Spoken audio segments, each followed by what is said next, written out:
Hi, everybody. I'm Tony Wilson here with my good friend and co-host Adrian Wright, and this is The Supernatural and Beyond. The question that's been asked in modern times is, are we alone in the universe? Well, we here at The Supernatural and Beyond, we have an answer for you on that. But before we get started with that, we want to let you know that this is one of those red pill, blue pill moments, whereas you can take the red pill and you can see the truth for what it is, or you can take the blue pill and wake up in the morning believing what you want.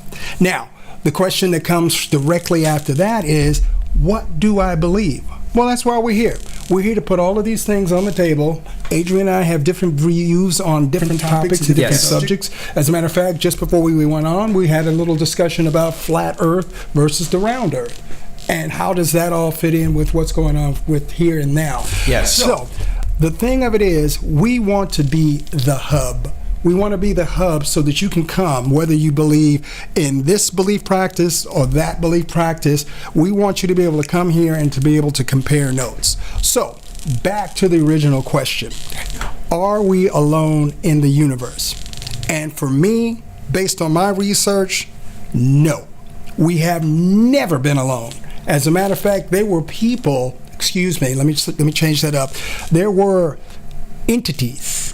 There were celestial beings, as I like to call them, more commonly called angels, that were created in the beginning. We go back to in the beginning, God, Yahweh Elohim, created the heavens and the earth.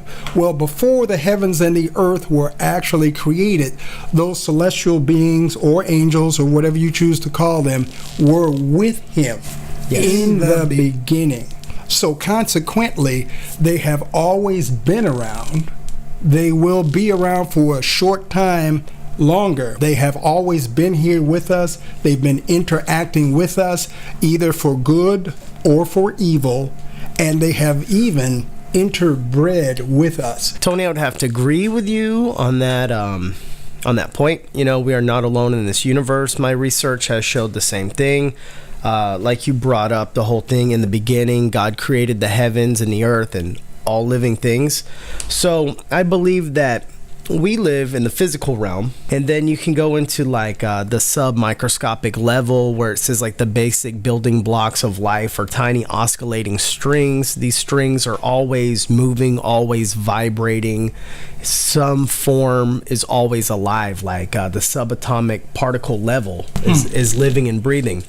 Would that have anything to do with quantum physics? Because there's been a lot of talk about quantum physics lately. Quantum physics, string theory, quantum mechanics, all kinds of stuff. So that's like the deep science, like the like it's so mathematically precise that they even say that we walk in 11 or 12 dimensions, including time and space. And it's a very long rabbit hole to go into. Rabbit trail, rabbit hole, whatever you want to call it. Rabbit trail, deep rabbit hole, yeah. Yes, but science shows a lot of stuff in other dimensions, and so we're not fully aware of what's out there. But based on the biblical sense, or from the Tanakh or the Torah,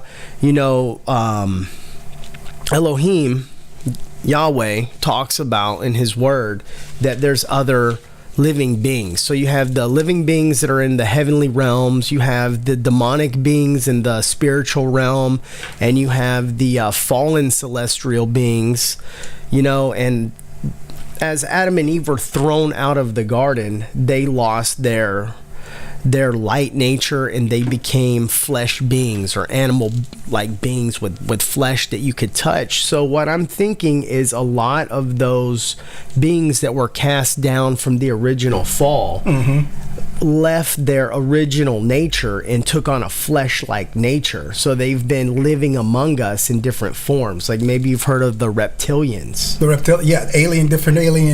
Alien forms, right? But what if these were not actual aliens from other planets? What if these were like the actual original fallen beings that take on different shapes? Because if you look at the Torah and you look at the Bible and the ancient scriptures and ancient texts like Enoch and such, Funny you should mention that. Yes, it talks about these beings that many different forms, like seraphim, cherubim, right?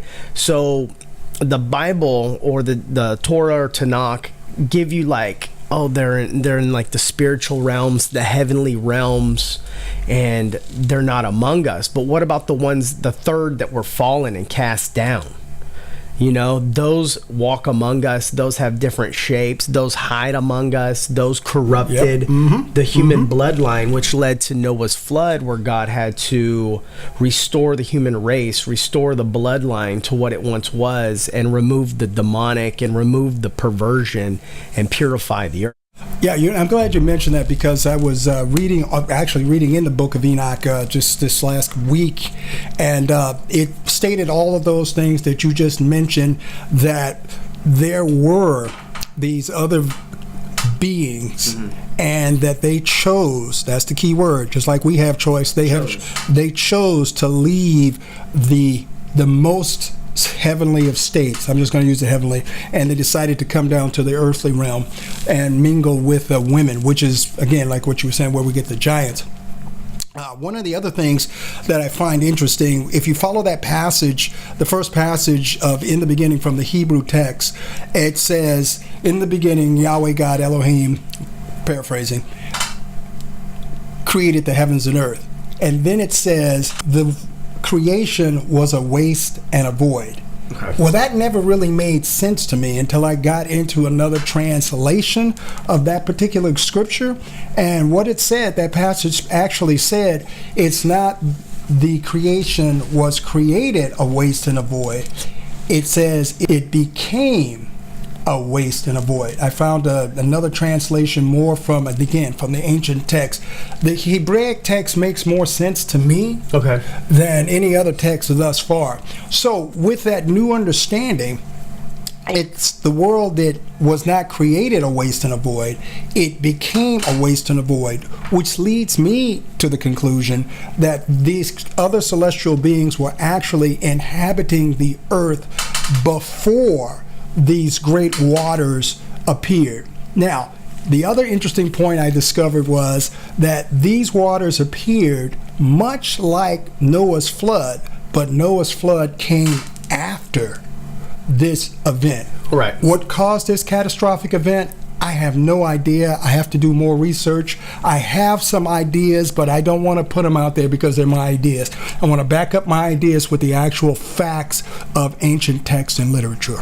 So that's an interesting point that you bring up, because I would say definitely to go with the original Hebrew text, because another theory that you kind of have is like you want to go to those closest to the actual event. Time of the event. Yes, and so exactly. Like the pictograph form of Hebrew was one of the original, along with the Samaritan languages and stuff like that. Yeah. So it's all up in the air.